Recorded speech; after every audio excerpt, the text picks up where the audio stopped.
and we are live.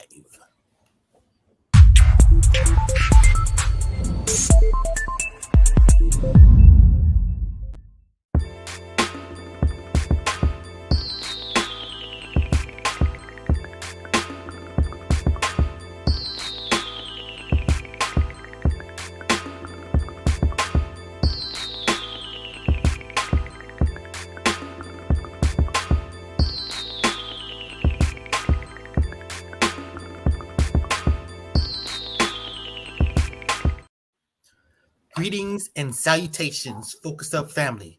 Welcome to the June 24, 23 installment of the Focus Up Show. We thank you for tuning in with us live every Saturday morning at 9 a.m. or catching up, or actually 9 a.m. on YouTube and various other platforms, or catching up with us on a replay. And we ask that you check that like, that subscribe, that bell, and share to support and maintain your weekly Focus Up fix.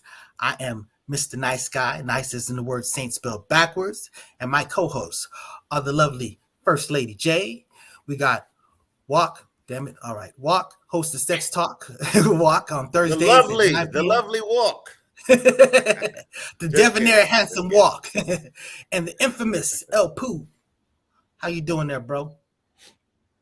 I'm doing good, bro. How y'all doing there? That's right. First Lady? I'm well, thank you. I'm well, thank you. Brother Walk. I'm good, my friend. Doing good. Beautiful week this week. Love the weather. Nice and cool. Love it. You know what? That's true. The sun is actually out. It ain't been around for a minute, so we definitely appreciate that out here. We take it for granted being in LA, but kind of is what it is.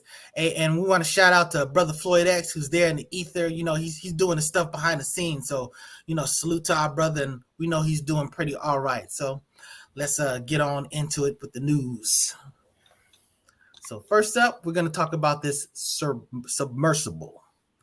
So this Titan submersible, I hate the fact they use the word Titan because, my Tennessee Titans, but, it's a tragedy what happened to these people. It's 5 people that got into this submersible, this device. It's not really like a submarine. It was pretty low tech. I mean, it was being run by like an Xbox controller and like an elevator up and down, some crazy silly type of thing. For a bathroom, they had like a Ziploc bag or something. I mean, it wasn't very sophisticated, and I understand it probably wasn't supposed to be taking too long, but unfortunately, all those the pressure of of being that deep and that structure, that machine, that device, whatever, not designed properly, it suffered a catastrophic implosion. Now, before that happened, we were all sitting there, with bated breath and hoping and praying that these, 5 people, these 5 human beings, notwithstanding the fact they were rich folk, but they're still people, and we're concerned that,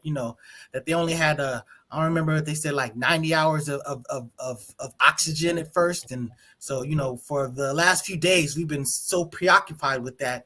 And the irony is that, there was that immigrant boat situation where it was like 750 people. And we only recovered 109 so far, but that wasn't getting any of the attention that these 5 rich folks were getting.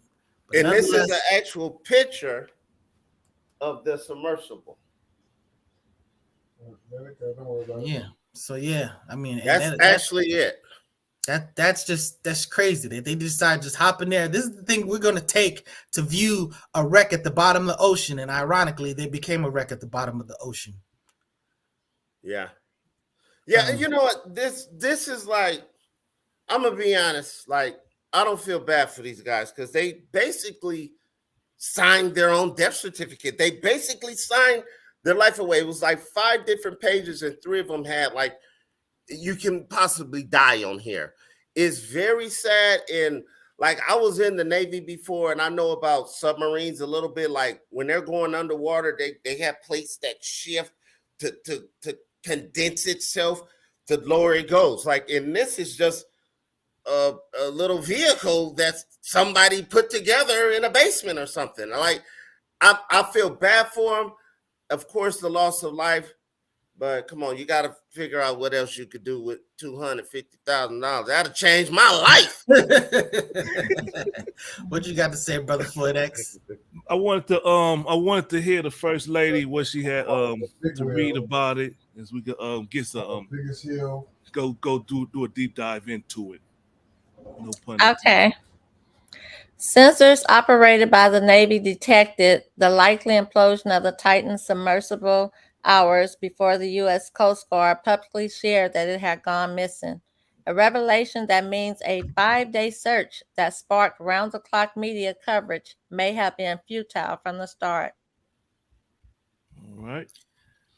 Yeah, and the thing about I made my own submersible. Oh boy, didn't we just say not to do that? Dude, man, we've been. I think some people are being insensitive to the situation. When their lives died, I know some of us say that was dumb. They shouldn't have did that. That's dumb to go down to the bottom of the sea in a little tube like that. Don't make no sense. You know, people do what they do. We got to respect it that you could die anywhere doing anything. So we still have to have some level of sensitivity and to be like.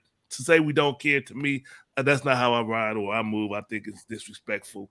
But to speak on it a little bit more, I think it's crazy how the experts like the movie director James Cameron and then the Ballard guy, the first one to go and see the Titanic in like 1986 or something, they was telling this guy that submersible you making is not qualified to go down there. You need to get it approved by the government, or what they call that word. I forget the word, but they had to get it registered to where they could say it's safe enough. Because they said they've been down there like 16, 19 times, and they never worried about the integrity of the submersible or whatever they went in down there. But when they saw his design, they said, this is not going to work.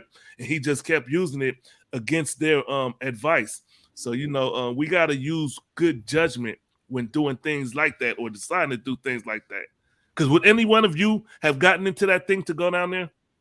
I wouldn't have gotten in it just to get in it. Much less actually taking that thing into the water. They got bolted in. It's not like you have something. They put you in it and they bolt you in it. You're sealed. They have to unbolt you to get it out of it. So no. What you got to say about that? Me and my brother, we was talking about it last night. Like, and I'm like, it depends how drunk I got. We like, yo, I dare you get in there.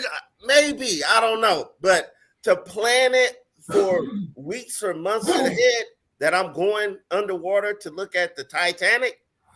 Nah, that ain't happening. $250,000 a pop. Right. That's crazy. I guess when you become a billionaire, you get the feeling of you can do anything. You know, take Donald Trump for instance. He claims to be a billionaire, and he acts like he can do anything. So these billionaires went down, you know, didn't take anybody's advice or good advice, and just went doing whatever they felt they could do because they got the money. Yeah, it is what it is. All right. Let me say this. I'm kind of excited for our guest. She's in the waiting room waiting to come on the show. Let's kind of run past these in the news topics so we can bring this strong sister up so she can let us know what's cracking with the reparation situation. So in the news, Mr. Nice Guy, we did the Titan submersible. Let's jump to Mr. Our brother. Go ahead, you do your thing, brother. Do your thing. Walk. Free Taxstone before y'all cut off. Since y'all don't want to talk about my boy Taxstone, but here we go. Connie Collins is a driven community activist. Hold on. What in the world? What are you doing? I thought we were gonna skip this stuff. You're saying to go through it real fast? Yes. No. That's not the impression I got what you're saying. So the bottom line exactly. Okay, I'll dive in. How about that? Taxstone sentenced to 35 years. Taxstone has been sentenced to 35 years in prison over the 2016 shooting of Troy Abe's bodyguard, Ronald McFadder. Judge Abraham Clott handed down the ruling in court on Tuesday. The court initially convicted the rapper and podcaster of manslaughter for the incident at Irving Plaza. All right. So free Taxstone. Yeah, nah. The brother did the crime. He gonna do the time. Bad decisions get you locked up. Wait, he was agitated. They came to him, and this big bodyguard dude who was known for knocking cats out approached him. He said, "I'm about to snuff him," and he snuffed him, and then he got popped. And it was really Troy Ave, the one who instigated the whole situation, and he came to court and he testified he's supposed to be a gangster, not gangster. Mr. Apple, do you have anything to say before we move on to the next in the news topic? Because we have to bring our guest on. Let's go. Hey, I don't know what happened. I wasn't there, unlike Jaywalk, so I can't speak on it like that. All right, then next up in the news, we're going to move on to Lil Boosie arrested by the feds. Louisiana-based rapper Boosie Badass, who was arrested in San Diego last month for allegedly being a felon in possession of a gun, is expected to be released from federal custody following a judge's order Tuesday granting him bail. Mr. Nice Guy, what you have to say? Hey, you know, that's how they be set you up. He was dealing with that one state situation, and as soon as he beat that, the feds are sitting there waiting on him. The bottom line is, look, you know, you got to be careful. You're a celebrity, you know, you're a target, you know, you got to roll in a way where you don't expose yourself to that stuff. And, you know, he was out there basically putting out the game plan about how you pass off the gun to the rookie and all this other stuff. So, you know, all of this is kind of coming back on him. You live that life, this is what you deal with. Boosie, I'm gonna quote the words of a great movie called Forrest Gump. I'm not a smart man. Not smart, Boosie. Come on, dude. You know they watching. You done beat like 3 murders.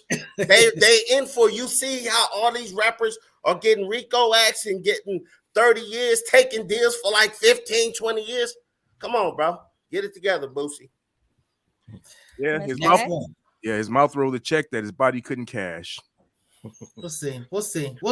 It's just a charge. Yeah. So go on. What's the next person, next rapper situation? Big Pokey. Big Pokey. Rapper Big Pokey has died at the age of 45 after collapsing on stage in Texas. R.I.P. to Big Pokey. Yeah, that was tough. I mean, you literally saw him perform or getting ready to perform and then just to fall out and die right there for everybody to see. That's pretty tough. You know, he said he was a legendary Houston rapper. I ain't never heard of him, but I understand that in your own local area, you got your own local legend. So shout out to that brother. Yeah, his name was buzzing out there. I've been to Texas a few times. Like, I've been hearing his name. I'm talking about like for the last 15, 20 years. Like, he's been on countless songs, did songs with Paul Wall, what's that other Mike Jones? They got a bunch of songs together. Slim Thug. So he's a fixture in the city out there. I mean, I haven't heard his music out here ever from anybody, but he's definitely a legend. And so rest in peace and salute to that brother. And God bless his family and children. Rest in peace. All right, next rapper information. Got a lot of rappers today. Normally, we're dealing with people getting shot and right on cue. Unfortunately, OTG Sean. What's going on, First Lady? Okay, Richmond police identified a man suspect, Amari Pollard, in the mass shooting that also saw another 5 hospitalized. The shooting occurred as students from Huguenot High School were leaving their graduation at the Altria Theater. The teen victim, Sean Jackson, a.k.a. OTG Sean, made drill music. Also shot was OTG Sean's stepfather. What you have to say, shot and killed. The father actually did die. His stepfather actually passed away. There was the 2 casualties. And it was like right after, from what I heard, right after that he got his award or whatever and was leaving, that's when the gunshots rang out. Like they did capture the suspect, like I think you read earlier. Yeah. So you're talking about at his graduation. He was the one that was graduating. Yes. He was 17 years old. The young man was 17 years old. Look, you can't quit all these little rap beefs, all this whatever. Look, if you're gonna do your stuff like on the streets, you got to do your stuff on the streets. But you're way too easy a target to be caught as a celebrity. So you just got to get your stuff. Be better than that. But hey, that's another one. Yeah, he was definitely a legend in the town of Virginia where he lived. I checked him out. He got a bunch of videos. He got like over 20 videos, and he was only 17. But look at this. In the videos, it's a bunch of guns. It's a bunch of guns. Sticks. They call them sticks. No, you know, but like, and what is his parents like? I remember I used to be a rapper. I couldn't imagine having a gun in the video. My pops would have beat my behind like, where that damn gun at? It wasn't mine. It was a prop. Yeah, right. Yeah. So, hey, man, but come on, we gotta do better as black parents, like for real. Come on, that's some Columbine shit because you got your son got all this dope and money and drugs, and that's the image he portraying out there. That I don't know. I'm like, you got to be at least 19 or 20 or I'm Yeah, no, we don't condone none of that stuff at any age. But and I believe we got one more person, right? Oh, that was it. That was it. So let's bring in our great host. You want to set that up for you? I mean, our great guest speaker. Walk, you want to set that up? Yes. Connie Collins is a driven community activist and impassioned advocate who broadly builds alliances, fight for issues that affect the quality of life for Black American freedmen, and tirelessly works to make communities stronger. She has been recognized by the city of Los Angeles for her political and advocacy work and has been written about in the Los Angeles Times. I'm sorry. I'm a victim of the Los Angeles Unified School District. We have the lovely Connie Collins.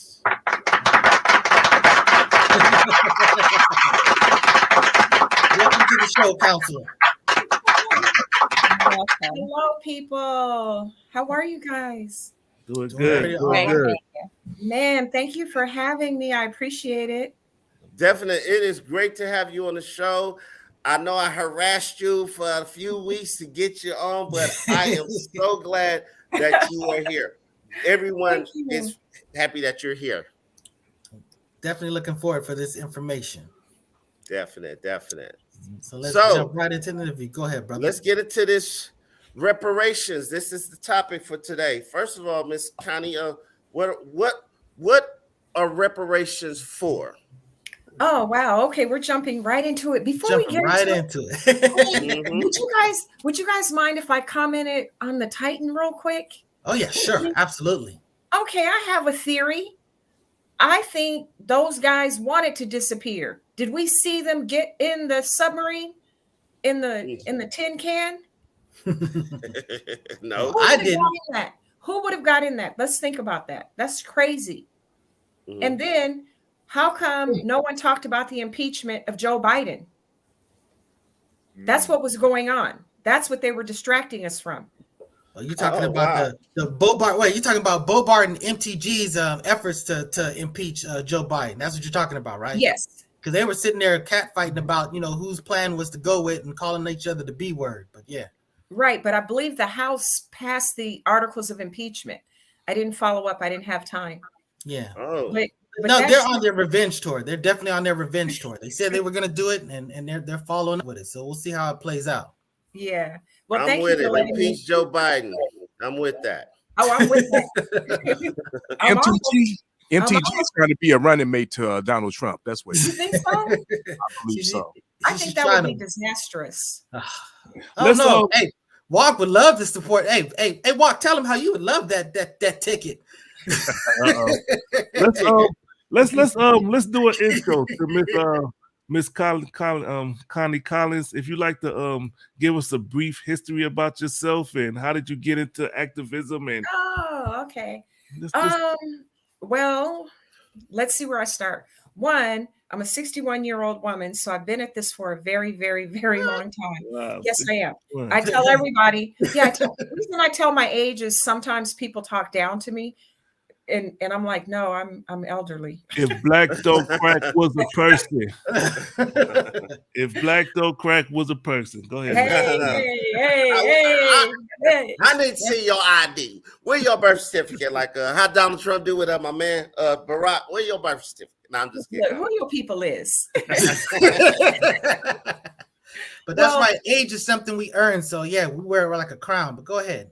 Yeah, so I mean, honestly, since I was a little kid, I grew up in a white neighborhood, and somehow, I say somehow innately, I felt very pro-Black from a very early age. But My parents never spoke to me about racism or things of that nature, but I was an avid reader. So I always had books about Black history and just Black everything. I had a ton of stuff.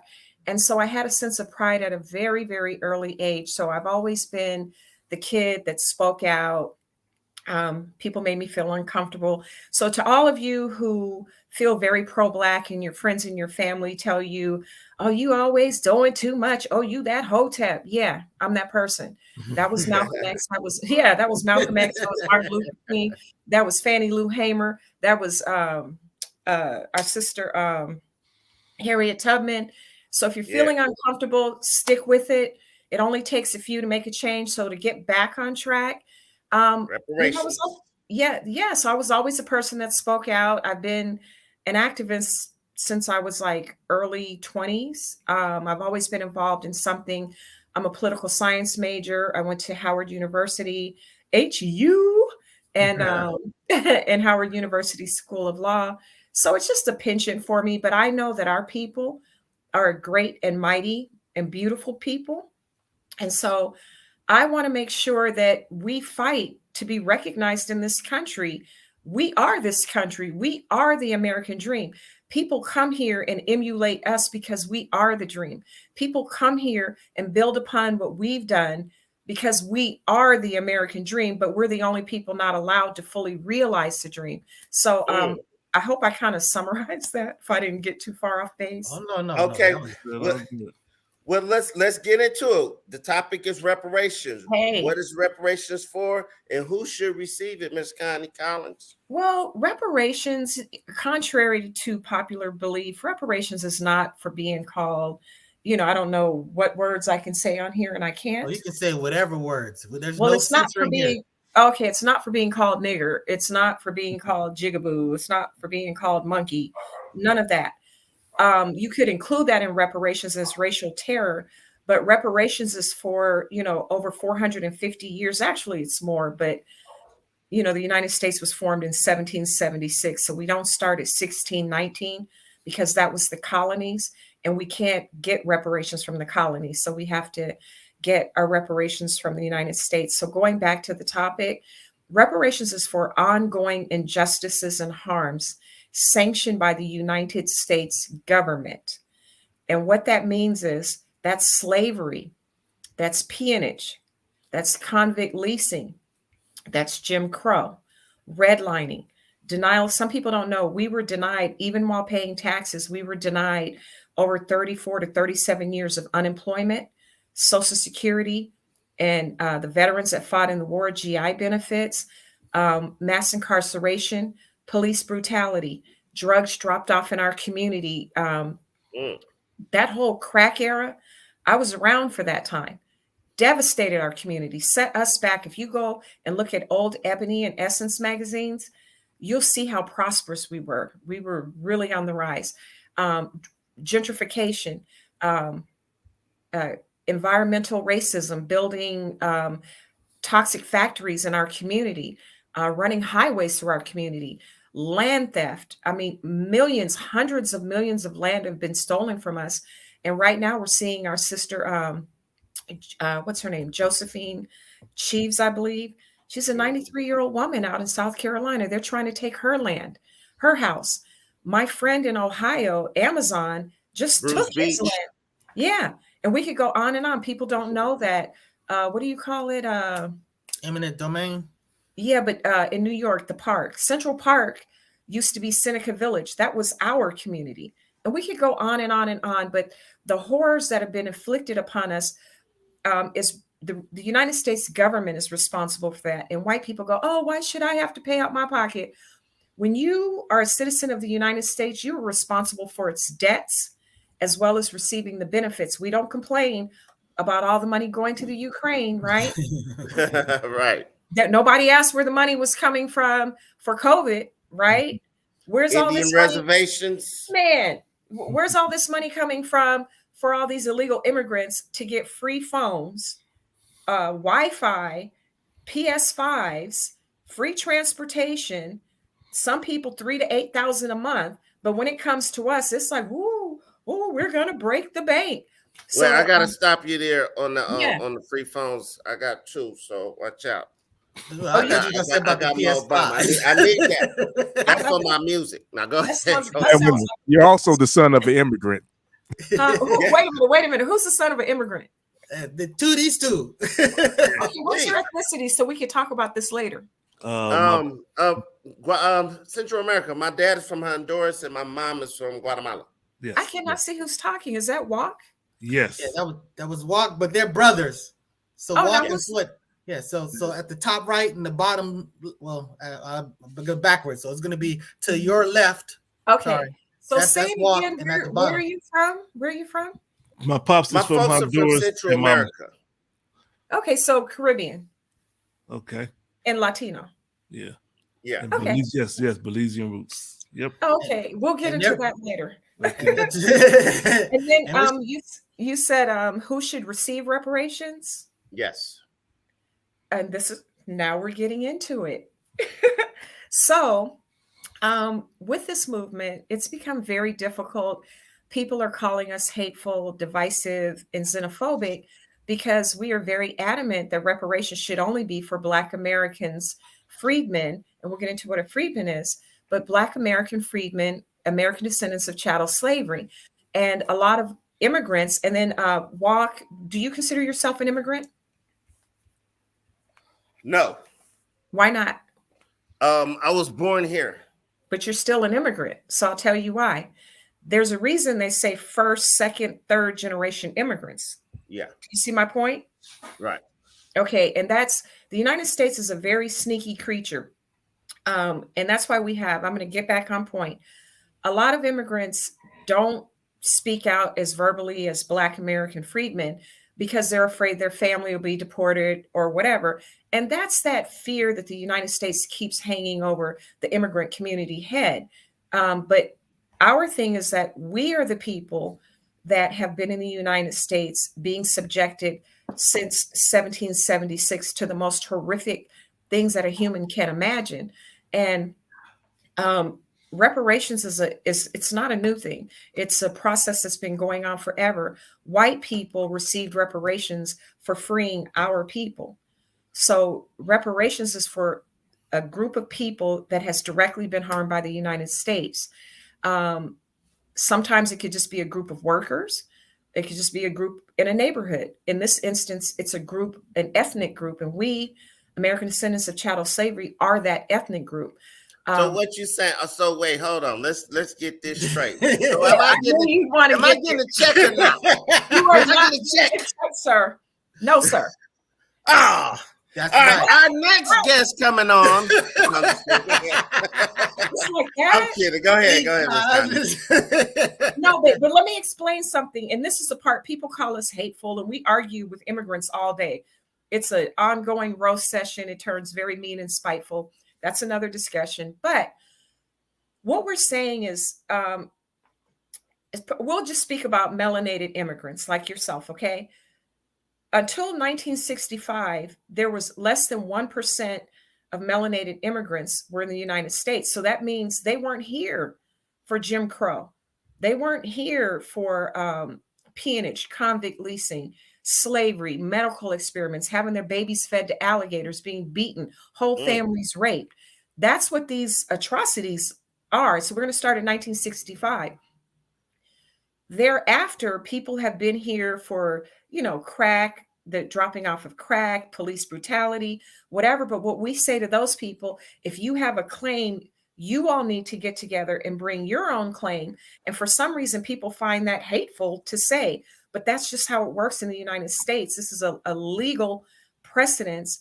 The Supreme Court has said that any reparations claim will be struck down if it's race-based. Black is not an ethnicity. It is not a protected group. So we just have to be clear on that. So the answer is yeah, no, you're not getting a check. But did you know that there's a group called CARICOM that fights for Caribbeans? All right.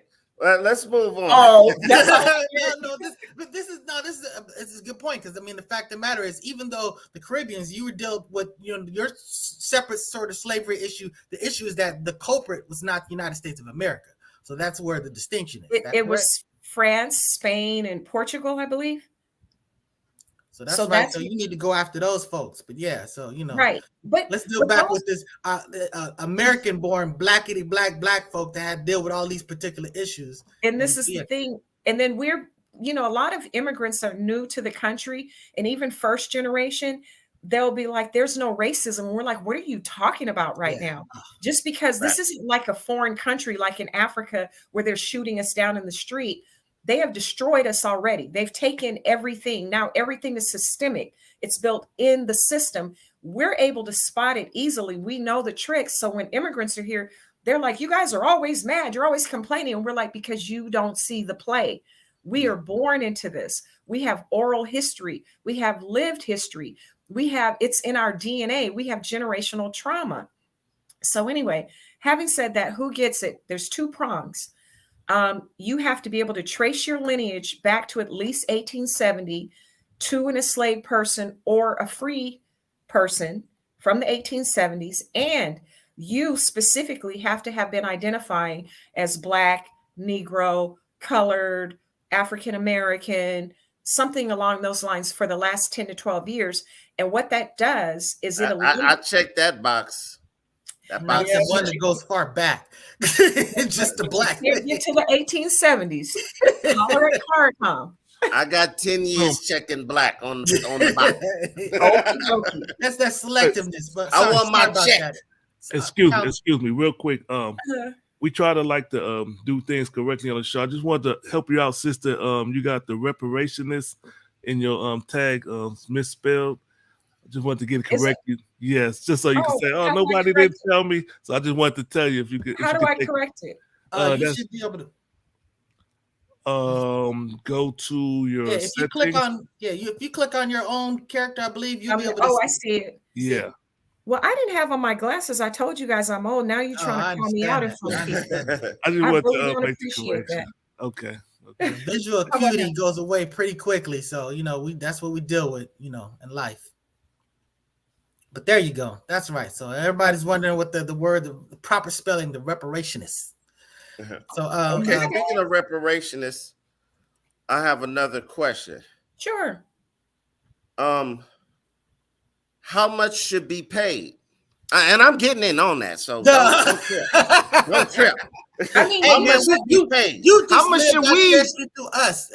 Quit trying to appropriate our problem we're having with you guys. Let me ask you something. How much should we get paid? Wait, you said you're Bahamian or Bermudian? I got it all mixed up. What's your ethnicity? Central American. I'm Black. Belizean roots.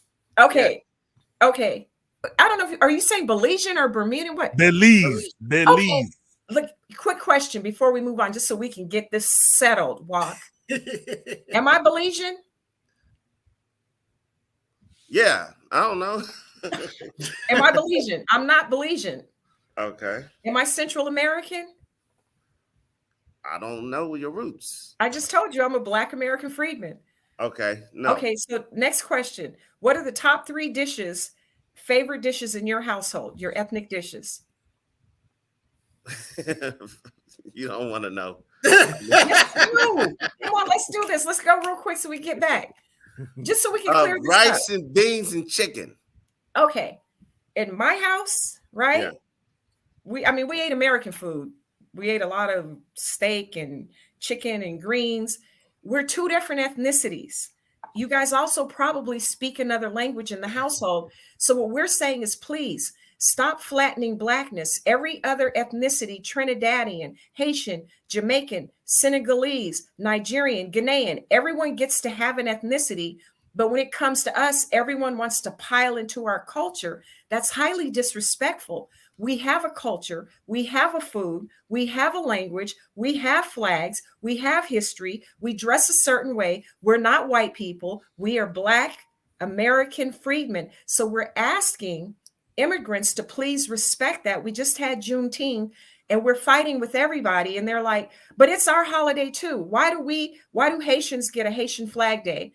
And we sit back and honor that. That's their day of independence, right?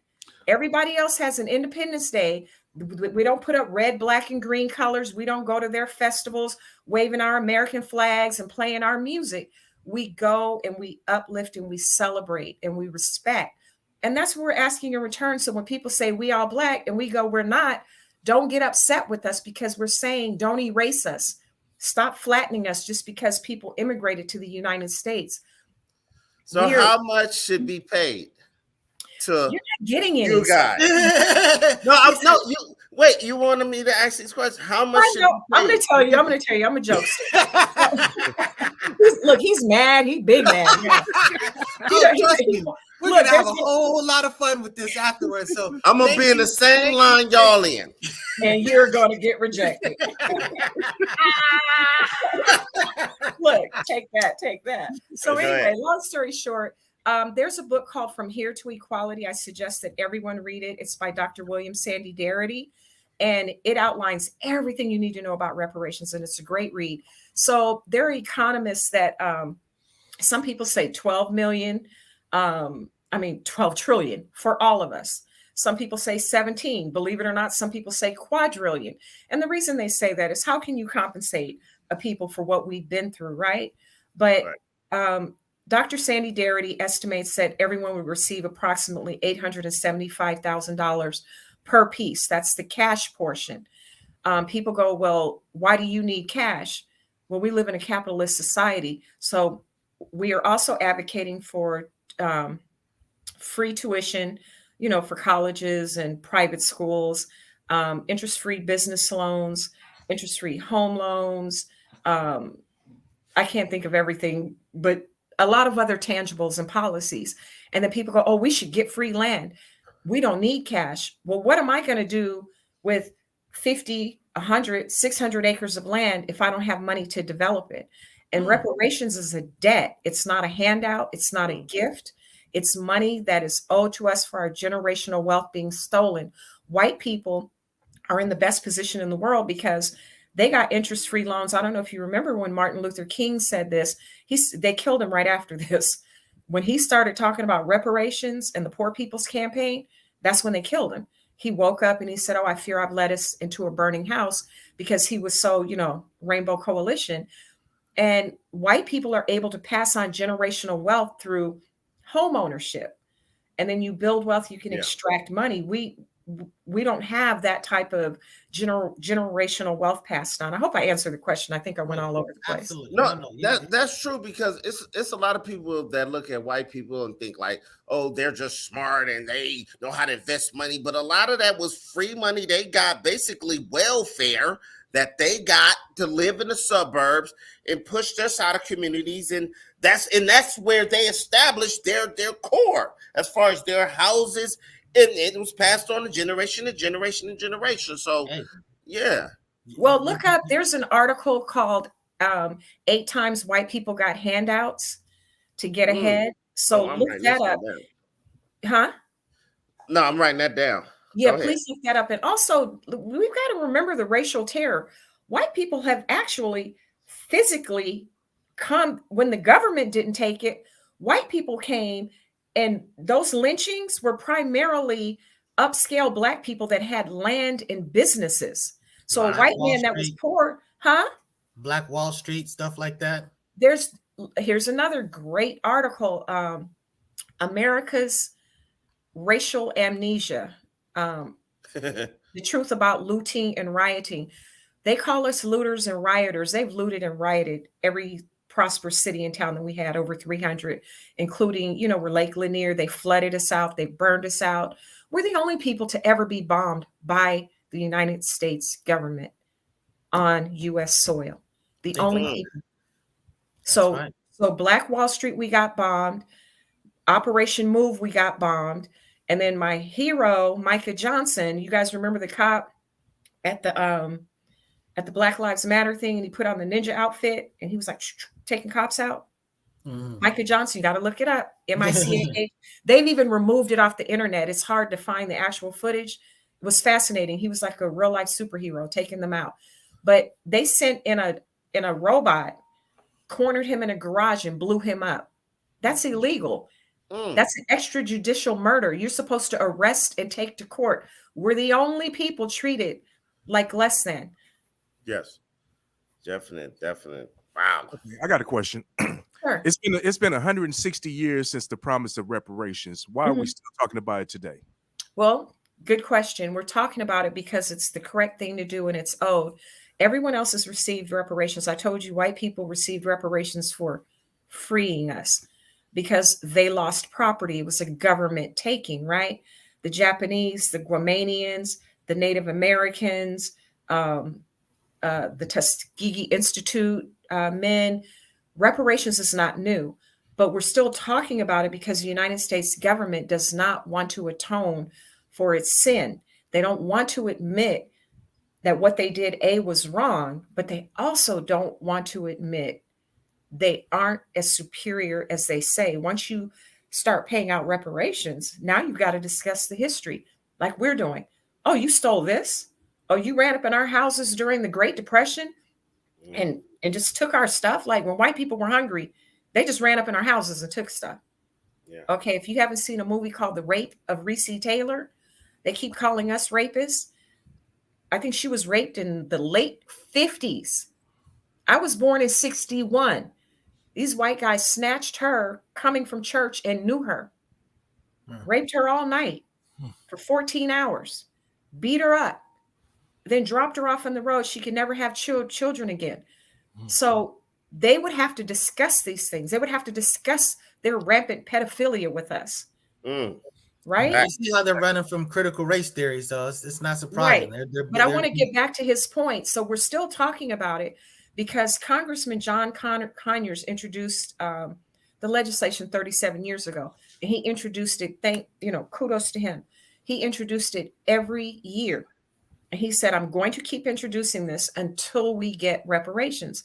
With this movement, including people like me, we've been so adamant and vehement that we're going to push this forward.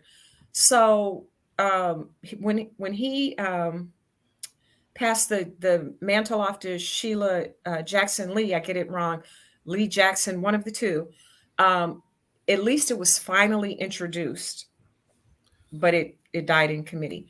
So the reason we're still at it is because the United States doesn't want to recognize the greatness of Black American freedmen. They don't want to tell people that damn near every invention that we have. Here's another article. Type in 50,000 inventions, Brookings Institute. Just during the Reconstruction era, from slavery to Reconstruction, we have way more than 50,000. Everything we're using, from the iron to the refrigerator, to the stoplight, open heart surgery, your hairbrush, everything we use, we invented. Do they want to tell the world that? No. Well, see, the point I'm making is we're still begging for reparations. They don't want to talk about it. So do we reasonably expect them to give us some reparation? Sir, did you? Sir, wait. Hold on, real quick. I want to get into that because that word. Ring that bell. Ring that bell. Wait, real quick. Ring that bell. Hold the point. It's on right now. Hold the point. Get y'all thoughts together. We're gonna go into our commercials. Thanks. A shout out to our supporters. We're gonna do that real quick, and then I want y'all to pick up from there. That brother said we continue begging. Whoa! Remember that point. That point. He said continue begging. All right, let's get into our commercials real quick. And he's supposed to be FBA. So let's go. First, we're gonna shout out our number one supporter, La Brea Trucking. Shout out to La Brea Trucking. Let's go.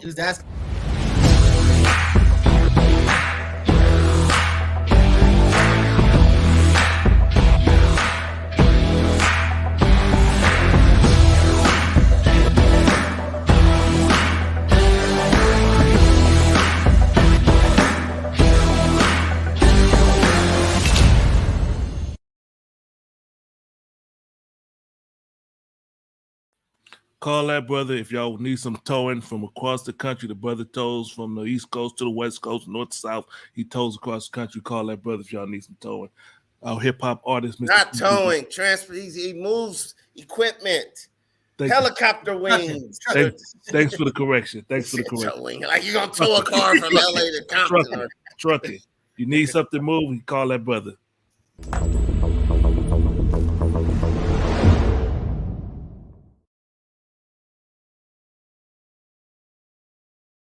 Shout out to Muhammad's Meat doing that thing out in Oakland in the Bay Area. Y'all want some halal meat grilled?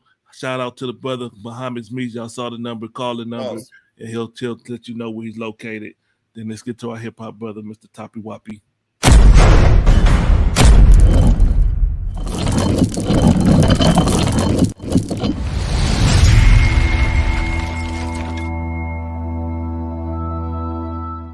I'm from the city of Compton, where you want to get your puss. Light green and fluffy, sticky, smelly, and lovely.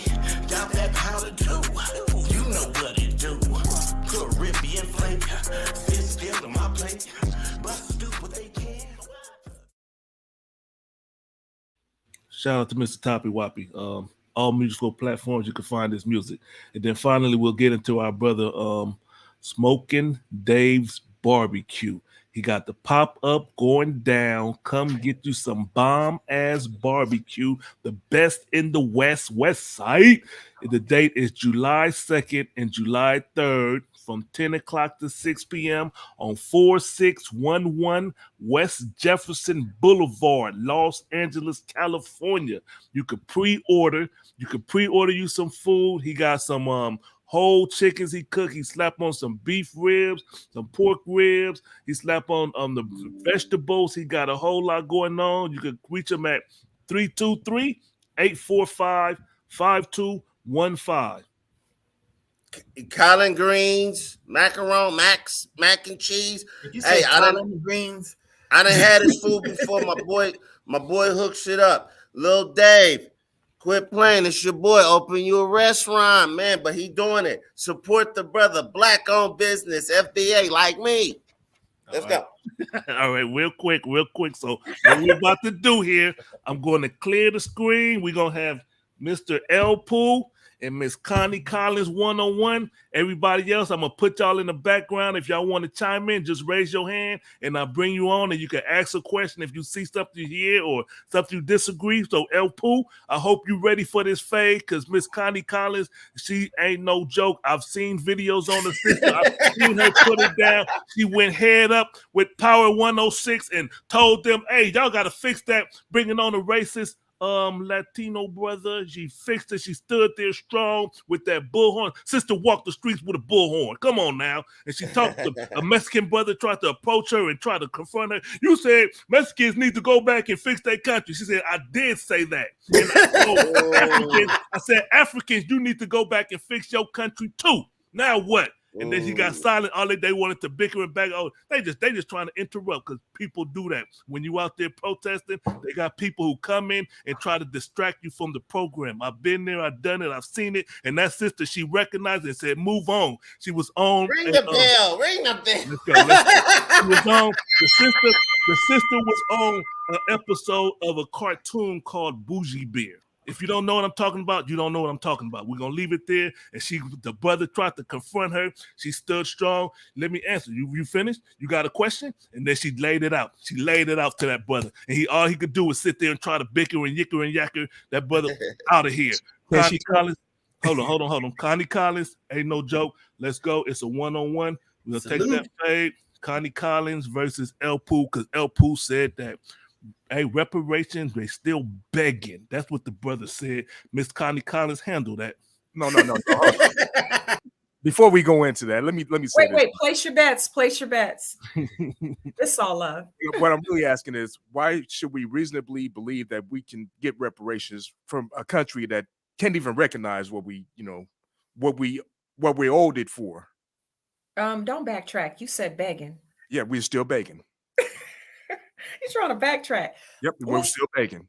Huh? Yep, we're still begging. We are not begging. Was it begging when the 9/11 victims got their check? No.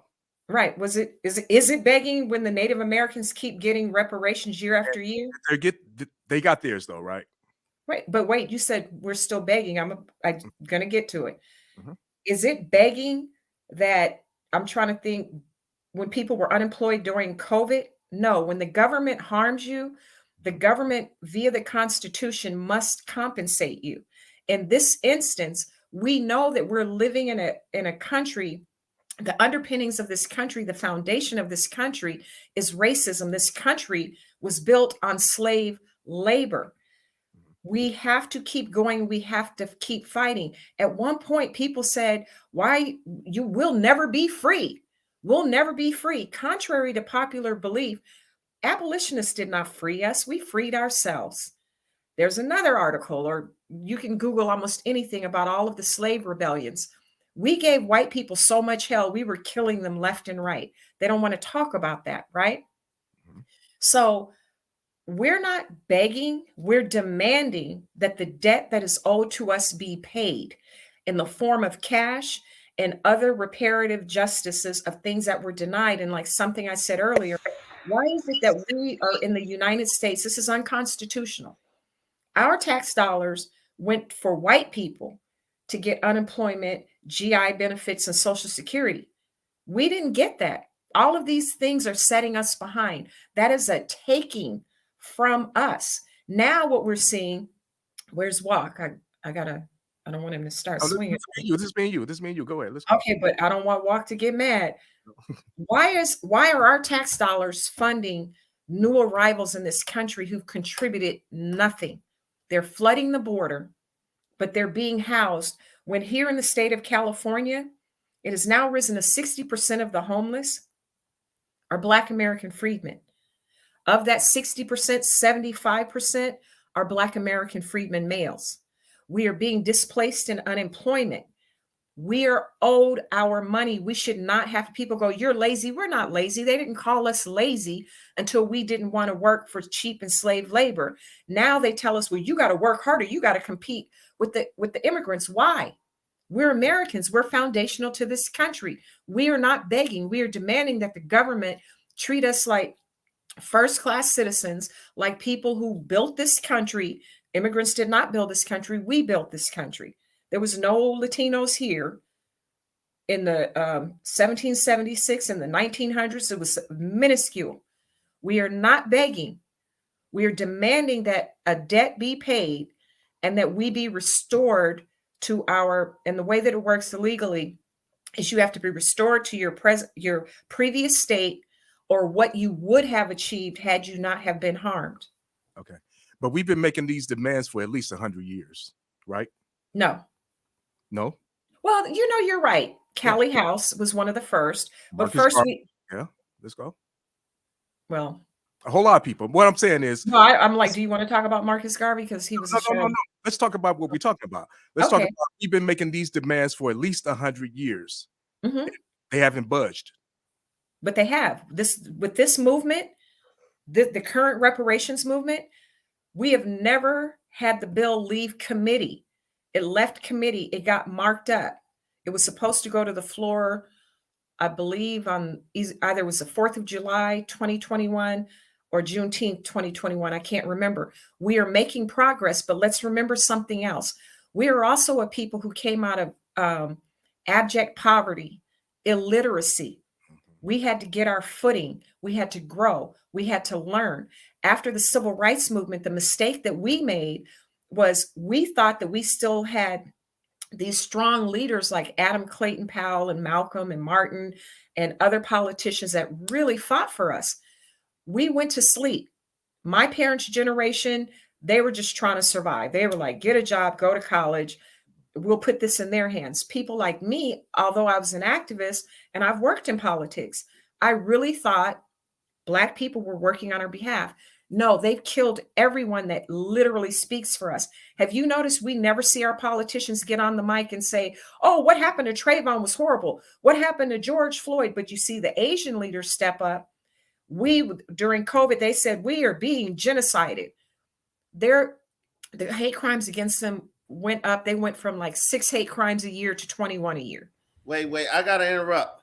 We are gathered here today to lay to rest the infamous El Poo. Thank you, Miss Connie Collins. Let's move on. It's starting to be like a lecture. That's right. Demanding, not begging, demanding. Until you get what you get, you're going to keep on demanding. That's how that plays out. they're not giving it up. So when does it go from a demand? Take it. Let me respect El Pooh. When do we start taking instead of demanding? Well, do you think we have an army? The army, and we don't have an army to take. Only armies take. So how can you demand something if you're not getting any result? But we're that's what anything. Let me just get it. I'm going to encapsulate this since Walk said this is taking too long. Have you not noticed all over the United States there's reparations task force being formed, city, local, city, state, everywhere. The California Reparations Task Force just concluded their study.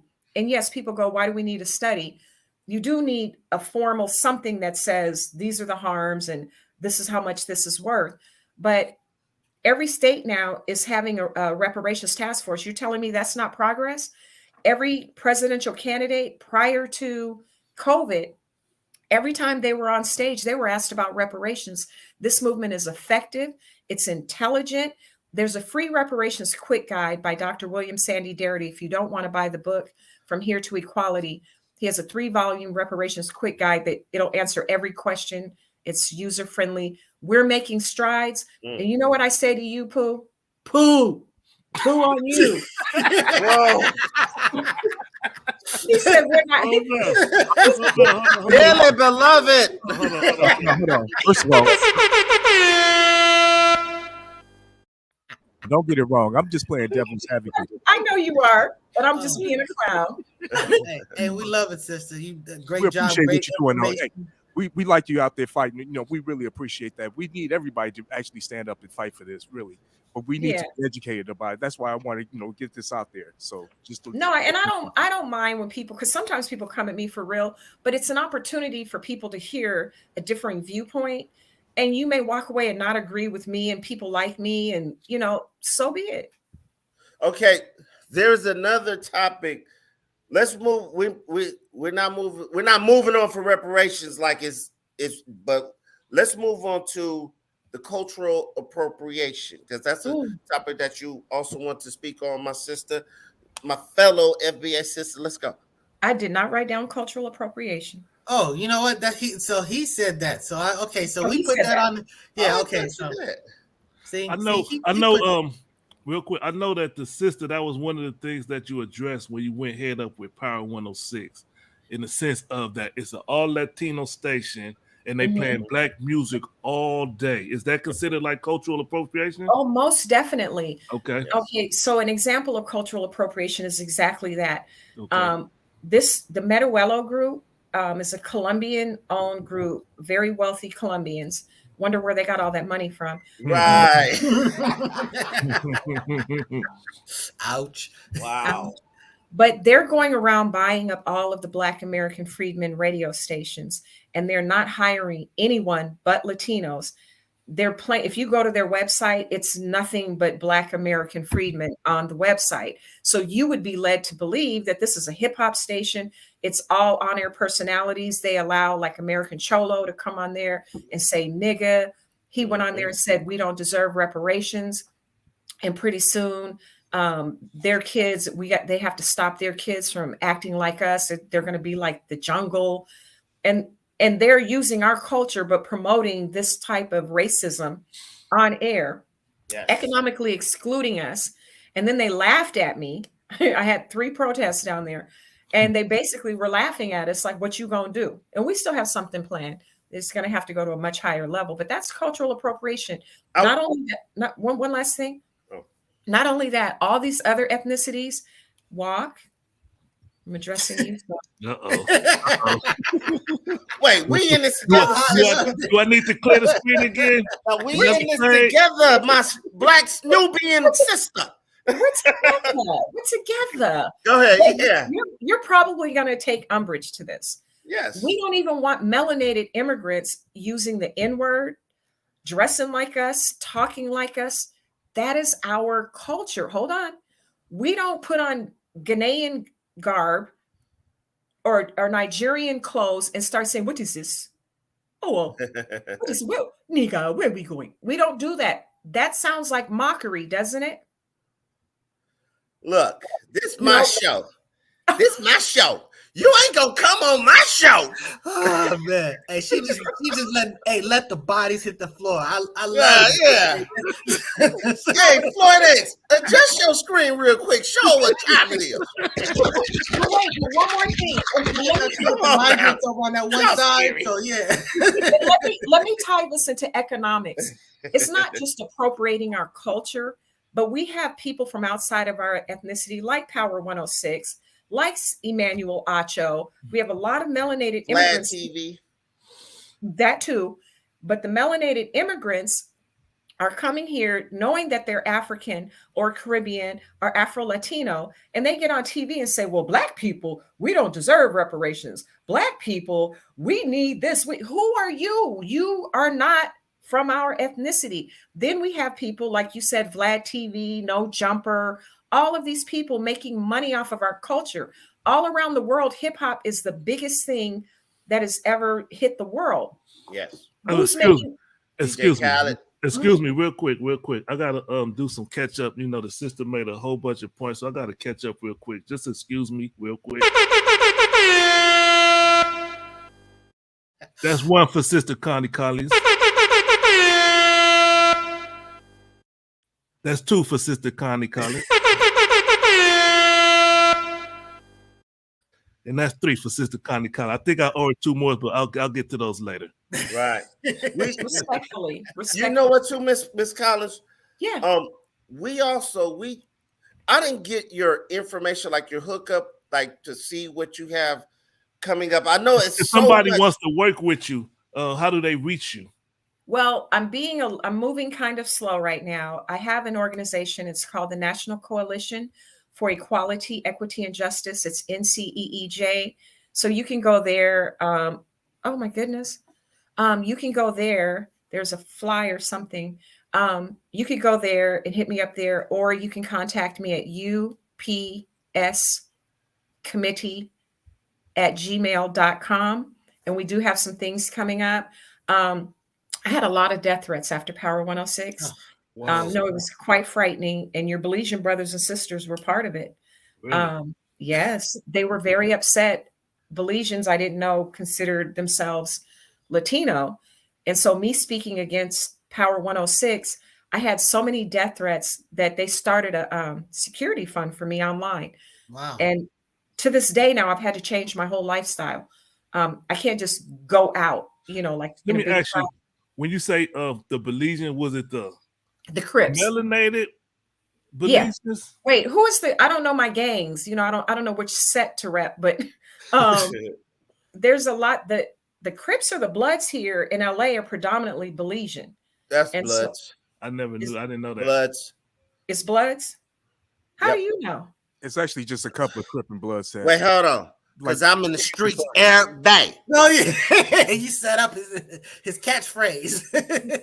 That's my catchphrase, yeah. You're right. No, that is. Yeah. No, they were really upset with me, and I was so shocked. First of all, I didn't even know gang members had podcasts. So the Latinos had podcasts. I was like, what's going on here? And people were sending me clips. It was bad. They were really upset with me because I say that immigration harms Black Americans, and you can Google it, tons of articles that break down how it harms us. We believe that, immigration should be regulated. It's a free-for-all. But I forgot the question. Are you a Blood or Crip? No, I'm joking. I'm joking. You want to know what set I'm from? Don't answer that. Hey, we love Connie Collins. KCC. Yeah. We see. Okay, wait, check this out. So what we doing, Focus Up family? Are we moving on, or because the show normally ends at 10? What y'all want to do? Well, you know what? Let's do this. This one topic. This kind of might relate to you. Just we had this. It will definitely. One last thing. The cultural appropriation. The reason it's extremely important. We live in a country where it's a capitalist country. Everybody else is benefiting off of our culture, but us. We're being pushed out, and that's why we're doing the delineation. We got a bill passed here in California where they're disaggregating the data as to what type of melanated people we are, so that they can see what harms us specifically and what benefits us specifically and all other ethnicities. So I just wanted to close with that. Let me address something real quick as a what would be considered a non-FBA. The first time I heard our brother Mr. Tariq Nasheed speak on this, I was offended. And I was like, damn, that's messed up, man. All this time I thought I was with my black people, and now here I am being booted. I felt like I was being booted out, truthfully. You know what I'm saying? I know. But I try to be intellectual about it and not emotional about it. So I sit back and listen, and I completely understand what's being said here. And I get it and I agree with it. But it still can hurt. Hurtful. Yeah, it is. So I know a lot of people out there are hurt. A lot of us, the non-FBA, are hurt, so they call in to these shows, these podcasts, and try to argue their points and stuff like that. I get it, and we just have to accept our position or where we at in the mutual respect. Mutual respect. Compartmentalizing the struggle. That's what it is. It's not saying that we're not people, and it's not saying that we don't have common foes and all this other stuff or commonality. It's just distinguishing, compartmentalizing this particular struggle. So that's what it is. People really shouldn't be that as butthurt about it, But I mean, if you're getting those threats, that's terrible. But that's human beings are just ridiculous. It was mainly the Latinos, particularly Mexicans, but it was all different ethnicities, and then, like I said, the Belizeans. But I'm going to send you guys a clip for Floyd X. Yes. It's the best clip. It's a bunch of, I believe they're rappers and radio hosts, and they discussed this, and they were like, yo, I thought I was black. And then when they came to the realization, they were so cool about it. And they said, I realize now I'm a guest in the culture, and I'm cool with that. Yeah. But I want to, whoever those rappers are, F what they talk about. I'm getting my check. When it start rolling through, I'm getting mine. Forget what you talking about, Miss Connie Collins. Yeah. I'm glad you're on the show. We want you back. I have a theme song for you. You ready? I don't want to hear it.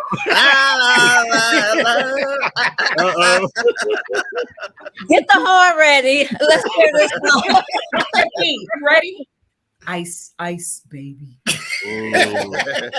Florida, can you please adjust your screen? Come on now. Come on. You gotta flex some power. Show adjust my screen? Scary ass. No, that's when he adjust the screen is when he starts. That's code for cutting people off. But no.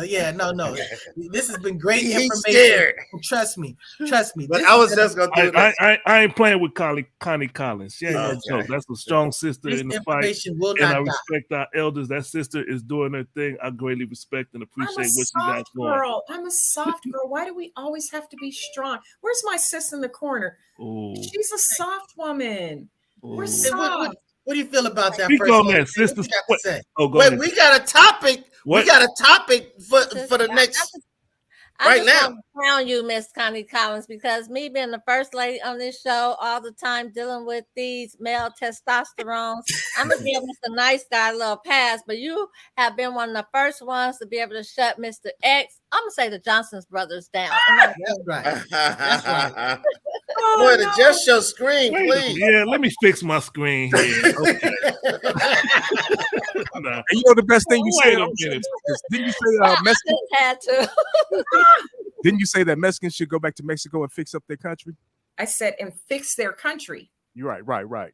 Same with Hondurans. With everyone. And do you know why I say that? Some people here go back to your country. That's not what we're saying. Don't come here. Sound like it. Everything sounds. Don't come to the United States to another oppressed group who have successfully fought in the belly of the beast and tell us what we're doing wrong. Go to your country, fix that. Then you're qualified to give us advice. Don't flee. Don't be a runner and come to the warriors and tell us we're lazy. We've done nothing when we have history that transcends even white people. White people are immigrants. We're not immigrants. A lot of us were indigenous to this land. A small percentage of us came from Africa, if you know your true history. People don't get to come here and poop on us. You go to your country, fix that. Go protest there. Tell them to El Poo somewhere else. Hey, I used to like that big umbrella. I used to love that big sort of like international umbrella of blackness to be under. But then I remember watching a video very recently where this African lady was talking about, African Americans trying to black explain Africa. And then I was like, now I'm feeling some kind of way about that. So it definitely changed my perspective. What are you about to say, First Lady? I just have a question for Miss Collins. Sure. Why do you think so many immigrants come here and complain about the U.S. but want to be here? I mean, it's a survival thing. And that's why, like, people think we hate immigrants. We do not hate immigrants. We understand that the United States government has destabilized damn near every country in the world. But somehow when they get here, they forget that until we say something and they're mad at us, oh, we have the same oppressor, then act like it. But they're here for economic opportunity. They also don't know the history of this country. So they buy into the white supremacist tropes of us being lazy criminals, baby mamas. We have Africans in particular calling us bullet bags because, the police, and they think it's funny. Wow. Oh, no, I'm going to send you guys a bunch of videos after the show. I should have sent them prior, but I didn't know we were going to go this deep into this. You know what? I have been experiencing some racism with the Latino community, and I've been real vocal on Facebook about it. Really? I don't really put that on the show because this is a different entity. I don't want what I'm going through just to affect our show that we have going on here. But I've been seeing it through the years, like even just different stuff that I've been trying to do where I've been getting blocked by our so-called brothers in the struggle, the Brown brothers, and it ain't cool. And I just put a post on Facebook. I said, have you ever experienced racism from Latinos? And so many people was coming with all kind of different stuff. And I kind of thought it was just me. No. It's huge. In California, the biggest lawsuit ever brought in the state of California recently was brought by a class action lawsuit with Black American freedmen who are being discriminated against on the job by Latinos, Mexicans in particular. They have a history. Yeah, they have a history here of running down on us, burning us out of our homes, bombing us. The reason we have so many homeless, you guys saw the city council with Nuri Martinez. And, yes. Okay. Yes. Did you hear what she said? Oh, yes. They're with the blacks. The monkeys. Right? The monkeys. That little boy monkey. But guess what they did? They voted. LA County supervisors are Latino, and the city council have a lot of Latinos. They voted for Latino immigrants. It said immigrants, but they know what they're doing to get county and city jobs, illegal immigrants. And now Joe Biden is doing the same thing. He's going to allow illegal immigrants to police us. What U.S. citizen, and that includes you, Walk and X, we're still all U.S. citizens. We should not be policed by new arrivals who come from countries with extreme anti-Blackness. They brought the Syrians here. They hate us. The Afghans, the Ukrainians, Mexicans, Latinos do not like us. They have a saying, mejor, it's so hard. It's mejorar la raza, better the race. They like to mix with white people. They want to breed out the brown people. We are at war. And that's why, back to the melanated immigrants, we're delineating because we're not seeing them move how we move. You're either with us or you're against us because we don't have any friends. So we're trying to tell the melanated immigrants, if we all Black, be Black 24/7. There is no, oh, I'm this ethnicity, I'm that. We're going to be Black and we're going to fight. But the Latinos do not like us at all. And people will say, oh, you're generalizing. Wait. And guess what? What? You say that I'm okay. We're not going to get into that because I don't want to be RIP how you did my buddy El Poo. But what I want to say, you feel like we're not Black, but I never heard this before ever in my life. And I was born and raised here. and I've been going through everything, the same struggle with the police, discrimination. I done got my butt kicked a few times for being black, even the neighborhood I live in. Right. They discriminate against me. Mm-hmm. Elves, wolves, midgets. Nobody want to see the black man get nothing. Right. But you represent. I got that from a movie How High. But go ahead. I'm sorry. Go ahead. you represent a particular kind of melanated immigrant. You really have become a Black American.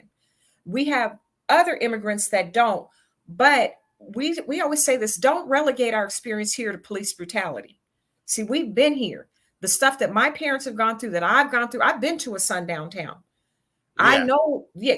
Okay. So we're saying we still have a different experience, but I can name them. I can name them. But you are correct. Yeah. You're going to be viewed as a Black American freedman, right? But immigrants have privileges we don't. They can check certain boxes and get immigrant benefits and privileges, or just start speaking in an accent, and the police let them go. And that I can send you videos of every topic we've talked about. Right. Every Where? You gonna put that in your back pocket. I wish. If you said, "Oh, no, me llamo esta walkie," they're like, "Okay, sir." Anyway, so yeah, let me try that. Black as I am, yeah, right. The Nigerians do it all the time. About it.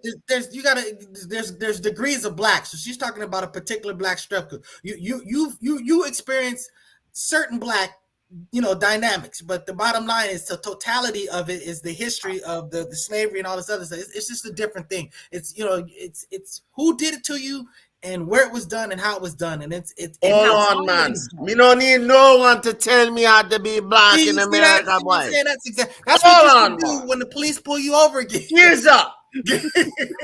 He's punting.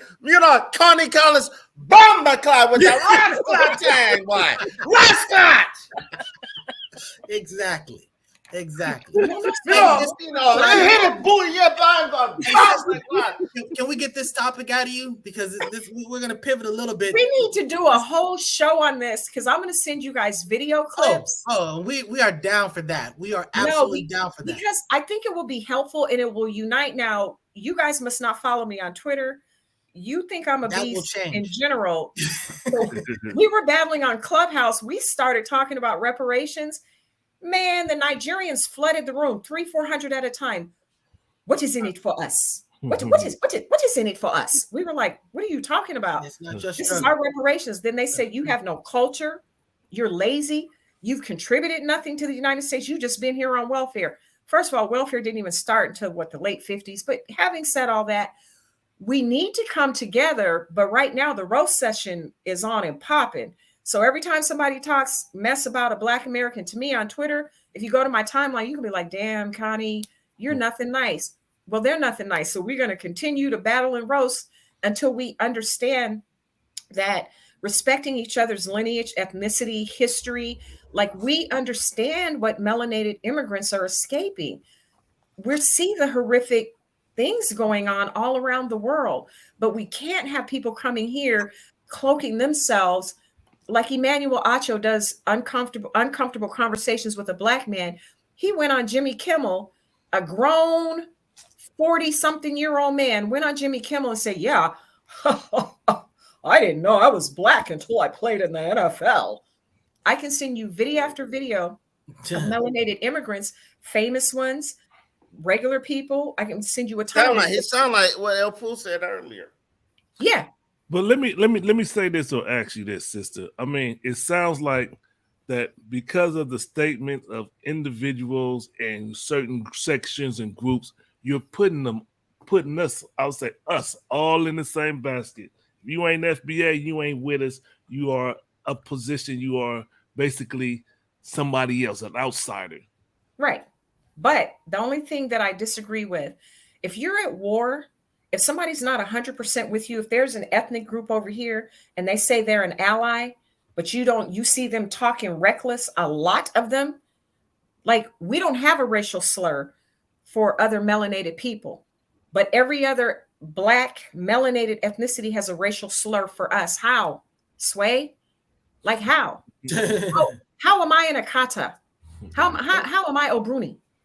And how this am is very important. This is very important to realize this is a very particular struggle. So it's not to say that we don't have common struggles. This is about this particular thing. This particularly relates to a particular heritage. So that's all that is. That's why this distinguished this separation. And this all came up because to receive reparations, you must delineate who you are. Just everybody Black.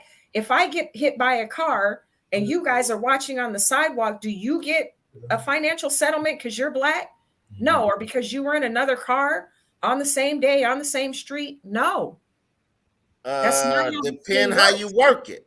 Depend how you work it. Well, you know, I done been on a bus. I done heard about a bus accident and got paid from the accident. Yeah. So I'm just saying. So that's why it's not that you're not Black. It's just, it's, you know, you got to understand there's levels, you know, if you look at the word Black, there's going to be different definitions. Yeah, there's going to be multiple definitions. Yeah, I'm going to call walk shiesty, but there's Black people, there's a race, and this is new. We didn't have all these immigrants in people's own countries. I can send you videos. They said we never called ourselves Black because we're all Africans or we're all Caribbeans. So they're Black with a little b. That's a race. Black for us has always been, Black for us has always been an ethnicity. We're the people that of all around the world, when you said Black, everybody knew you meant Black Americans. Now we have people coming here, like I said, getting on TV, speaking for us, checking boxes, getting scholarships and things that we fought for, working affirmative action. And they did not go through what we went through. Those were reparative measures for us. Should other people be able to come in and benefit off of our hard work for centuries and then look down on us? That's the question at hand.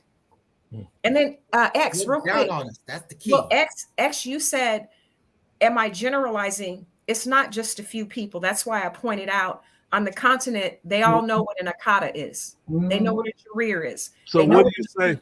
So what do you say to those who support your actions and the actions of the FBA? I spoke at the Rally for Reparations, Tariq Nasheed's rally with the number 4 reparations all put together. Yes. Go to that hashtag. You can see, you know, my speech and everybody else's speech. I watched the video. I saw it. Yeah, we all saw that. 30-minute mark. What people don't know. 33. 33-minute mark. We all saw it. We watched it. Well, damn. I feel stalked right now. I know. Thank you. I'm glad you said it, Miss Collins. Thank you. He said 33. I was like, I'm gonna look over there. But what people don't know, so I helped organize that. We had 100 and something volunteers of all different ethnicities. I want to give out a shout out to Gladys Chateau if she watches this. She is a great ally. You know, Walk, you actually sound like a great ally, and so does X. Understanding, you know, embracing your culture and understanding that we have a culture, but knowing that we have a common enemy and a common struggle. Use our brown print. If we get reparations, you don't think everybody else is getting reparations? Everything we do, everyone gets. What's good for the Black American freedmen is good for all melanated immigrants. But this crabs in a barrel and then coming here, we're smarter than you. We work harder than you. We have more degrees than you. What is that? You left your country to come and poop on another melanated group? Or did you come here to, you know, if you just came here for economic opportunity, do that and be quiet. Stay out of the reparations talk. We got a Nigerian guy ran for, I think it was, Austin Chang is his name. He said if he was elected, he was getting rid of Black History Month. Wow. Like, this is the stuff we're dealing with. We have Winsome Sears. She's Attorney General of some state. She got on her acceptance speech, she said there's no racism. Kamala Harris says there's no racism. Kamala's not even Black. She's an Indian. She's an Indo-Jamaican. Even her dad said, I'm not even a Black Jamaican. Thanks for bringing up Kamala Harris. I want to ask you questions on that. Let's go to Kamala. She's conveniently black. Conveniently. She has hot sauce in her purse and she wears Tim's. She went to HBCU too, right? When I was there with her. And did she say she listened to Tupac and then whatever song she said wasn't even out there? Yeah. Wow. So I saw that you took a picture with the sister, and I respect that you made it clear that this is not an endorsement. You just took a picture with it. Wait, you did some deep research. Yes, ma'am. I know. I'm like, who? We had no business here. Wait, I'm like, who is that? Let's bring her on the show next. She said I ain't FBI. So you are a Belizean. Wait, come on now. Who is the sister, Floyd X? Hold on. What you gonna say, sister? You are a Belizean man who is melanated, and you are our cousins. Okay. All right, cousins. So who is the sister?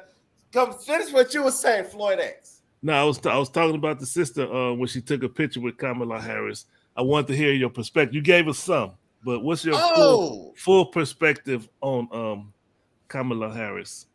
Well, it's more of and this movement is also very political. And back to what El Poo said, why has it taken so long? We don't have anybody advocating for us. The Democrats engage in benign neglect. They're never going to do right by us. They think we're going to keep giving them their vote.